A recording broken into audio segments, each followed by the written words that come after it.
लाल कृष्ण अडवाणी हिंदू हृदय सम्राट से सुसज्जित एक ऐसा नाम जिसे अब भारत रत्न मिलने जा रहा है। आजाद भारत के इतिहास में अडवाणी उन नामों में शामिल हो गए हैं जिसे दुनिया भारत रत्न के नामों से जानेगी। राम नाम का रथ खींचना हो या देश के प्रति अपनी वफादारी साबित करना हो, राजनीति में लाल जी के नाम से प्रसिद्ध अडवाणी को लेकर मोदी सरकार ने भारत रत्न देने का ऐलान किया है। ये घोषणा खुद प्रधानमंत्री मोदी ने ट्वीट करके की, जिसके तहत पीएम ने उनके राष्ट्र निर्माण को लेकर दी गई योगदानों को भी याद किया।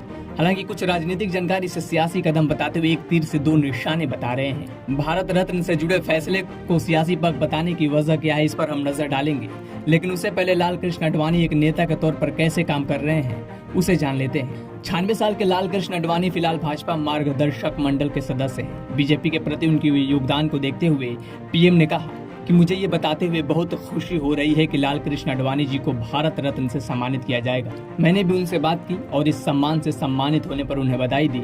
हमारे समय में सबसे सम्मानित राजनेताओं में से एक, भारत के विकास में उनका योगदान अविस्मरणीय है। वही पीएम के इस ट्वीट के बाद सियासी परिवेश में कई तरह की बातें उठने लगी। कुछ लोग इसे राजनीतिक चश्मे से भी देखना शुरू कर दिए।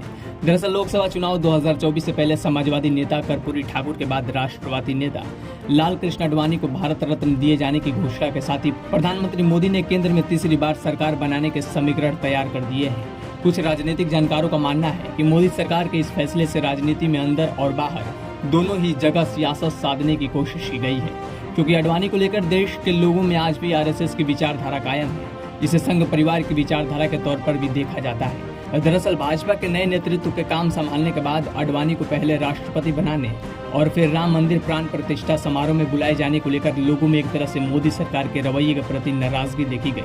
ऐसे में देश के सबसे सीनियर नेताओं में से एक अडवाणी को भारत रत्न से सम्मानित कर राष्ट्रवादी खेमे का ये वर्ग राम मंदिर बनने और मंदिर आंदोलन के नायक अडवाणी को सम्मानित होता देख चुनावी मैदान में मोदी के लिए अधिक मददगार साबित हो सकता है।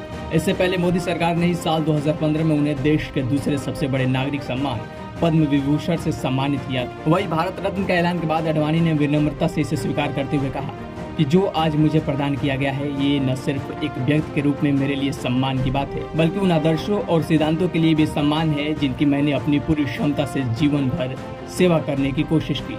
अडवाणी ने कहा कि जब से मैं 14 साल की उम्र में आरएसएस के स्वयं सेवक के रूप में शामिल हुआ, तब से मैंने केवल एक ही कामना की, वो है इदम न मम, यानी ये जीवन मेरा नहीं बल्कि राष्ट्र के लिए है। हमेशा से राष्ट्र पर अपने जीवन न्यौछावर करने वाले अडवाणी को मिलने जा रहे भारत रत्न को लेकर भले ही तमाम तरह की बातें की जा रही हो, लेकिन लाल जी के उन योगदानों को कभी नजरअंदाज नहीं किया जा सकता जिसे उन्होंने दुनिया के सबसे बड़े लोकतंत्र को बचाने के लिए दिया।